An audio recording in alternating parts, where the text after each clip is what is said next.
Sebagai remaja putri, kita pasti ingin selalu sehat, cantik, dan cerdas. Seperti kelima remaja putri ini, sehat, cantik, dan cerdas tanpa anemia.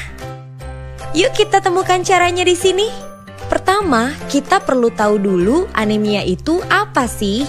Anemia adalah suatu kondisi tubuh di mana kadar hemoglobin di dalam darah lebih rendah dari normal. Gejala yang umum dirasakan dikenal dengan sebutan 5L. Selain 5L, kita mungkin akan merasa pusing, berkunang-kunang, gampang mengantuk, dan sulit konsentrasi. Terkadang orang menganggap anemia itu sama dengan tekanan darah rendah. Padahal itu adalah dua hal yang berbeda loh. Anemia berhubungan dengan kadar Hb yang kurang di dalam darah. Sedangkan tekanan darah rendah berhubungan dengan kerja jantung yang kurang kuat memompa darah ke seluruh tubuh.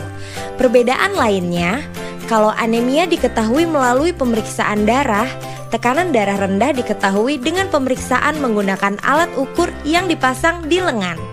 Kalian ingin tahu nggak apa sih yang terjadi di dalam tubuh kalau kita mengalami anemia?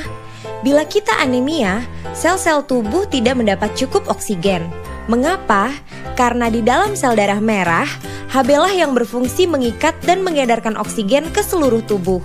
Jadi, bila kadar Hb kurang, jumlah oksigen yang dibawa sel darah merah ke seluruh tubuh juga tidak cukup.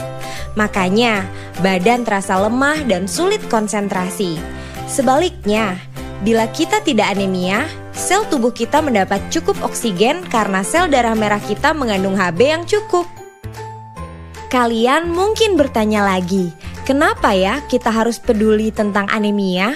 Pertama, karena anemia mengakibatkan banyak hal, seperti menurunnya kemampuan belajar, terganggunya kegiatan sehari-hari karena badan terasa lemas, daya tahan tubuh menurun, dan setelah menikah nanti, anemia meningkatkan risiko mengalami masalah saat hamil dan melahirkan. Selain itu, ternyata 1 dari 4 remaja putri di Indonesia mengalami anemia. Banyak ya? Anemia disebabkan oleh 3 faktor. Pertama, kurangnya asupan terutama protein, asam folat, vitamin B12, dan zat besi. Kedua, pendarahan misalnya menstruasi dan kecacingan. Dan ketiga, faktor genetik seperti penyakit talasemia. Di Indonesia dan juga di banyak negara lainnya, penyebab utama anemia adalah kurangnya asupan zat besi. Menurut kalian, apakah remaja putri berisiko tinggi mengalami anemia? Ya, kalian benar. Remaja putri berisiko mengalami anemia karena 3 hal berikut. Pertama, kebutuhan zat besi yang tinggi karena pertumbuhan dan perkembangan yang cepat di masa pubertas. Kedua, kehilangan zat besi akibat pendarahan saat menstruasi. Ketiga, kebiasaan makan yang kurang baik, yaitu asupan zat besi yang kurang terutama dari pangan hewani. Kalian tahu nggak? Saat kita sudah merasakan gejala anemia, itu artinya anemia yang kita alami sudah parah.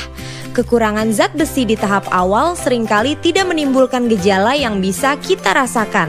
Padahal fungsi tubuh sudah terganggu. Jadi jangan tunggu sampai muncul gejala ya.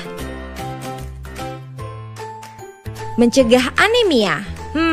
Caranya gimana? Caranya, penuhi kebutuhan harian zat besi dengan mengkonsumsi makanan yang kaya sumber zat besi, baik yang bersumber dari pangan hewani dan nabati, serta minum tablet tambah darah atau TTD 1 tablet sekali seminggu. Selain itu, konsumsi buah kaya vitamin C akan membantu meningkatkan penyerapan zat besi.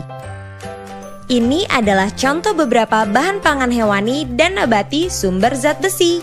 Selain kandungan zat besinya yang secara umum lebih tinggi, zat besi dari pangan hewani diserap tubuh dengan lebih baik dibandingkan dari pangan nabati.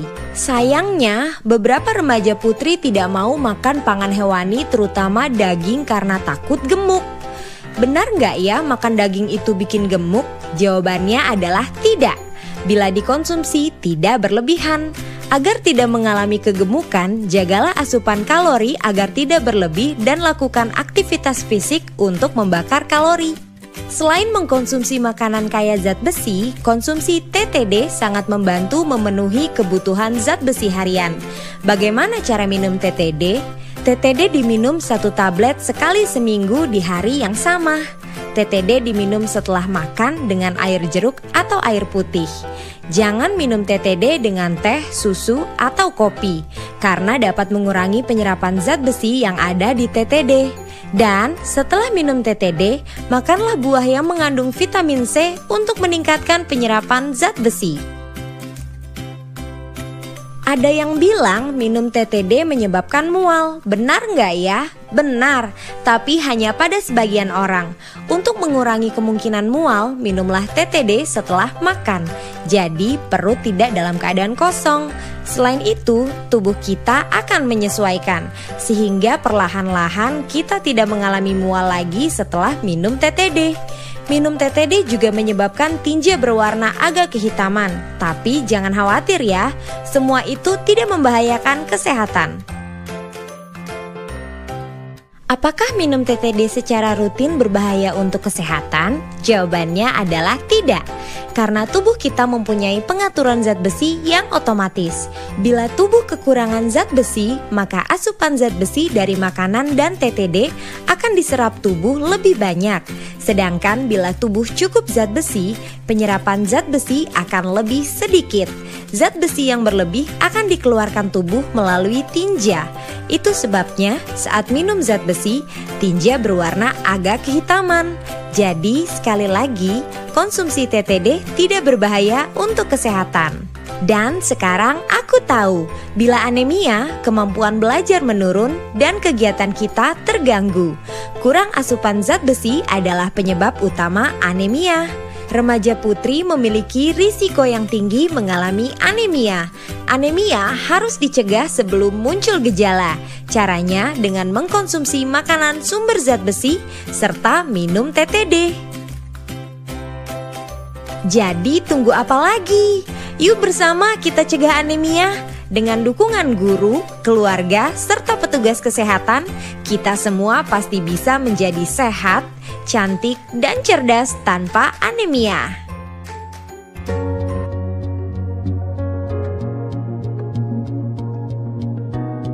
Kenal dengan yang namanya rokok, dan bagaimana semua orang berkata bahwa merokok merupakan aktivitas yang tidak sehat. Tapi sebenarnya bagaimana sih rokok mempengaruhi badan kita?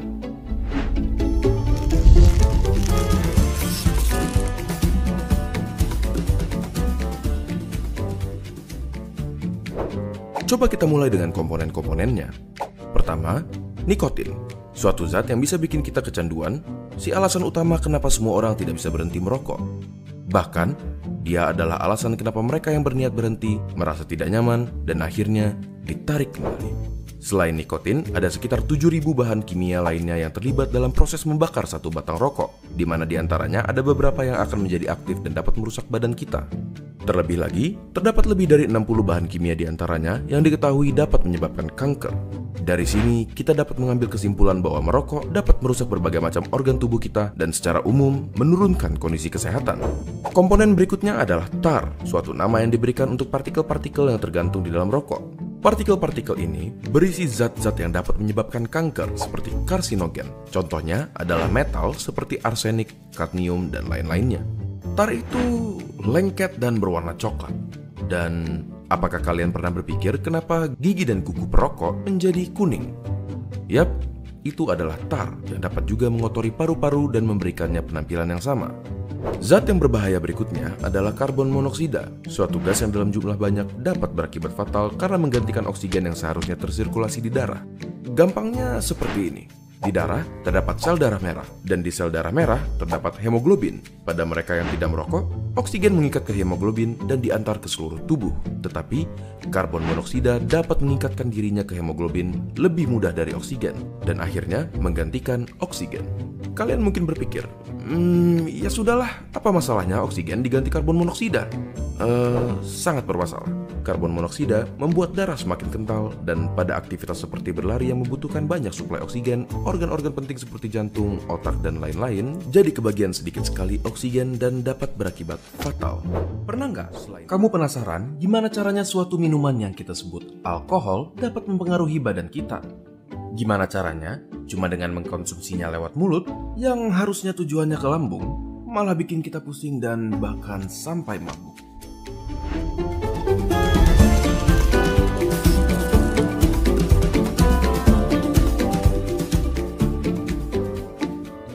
Coba kita mulai dari alkoholnya sendiri.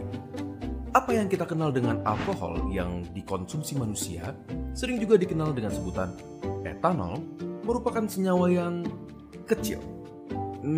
Lebih kecil lagi. Sedikit lagi? Oke. Kenapa sekecil itu? Karena etanol bisa melewati celah yang sangat ketat. Bahkan di salah satu barrier atau pelindung terpenting yang ada di tubuh kita.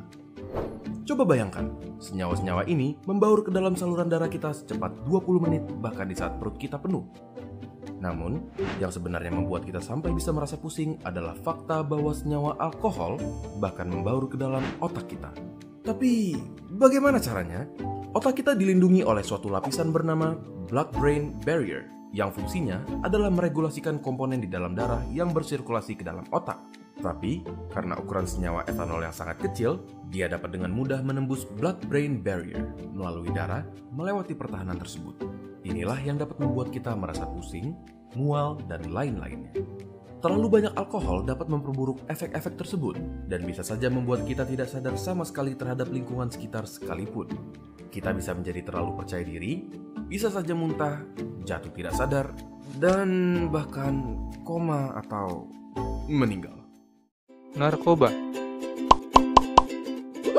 Apa itu narkoba? Narkoba merupakan singkatan dari narkotika dan obat berbahaya. Istilah narkoba yang diperkenalkan oleh Kementerian Kesehatan Republik Indonesia adalah NABZA, yang merupakan singkatan dari narkotika, psikotropika, dan zat adiktif.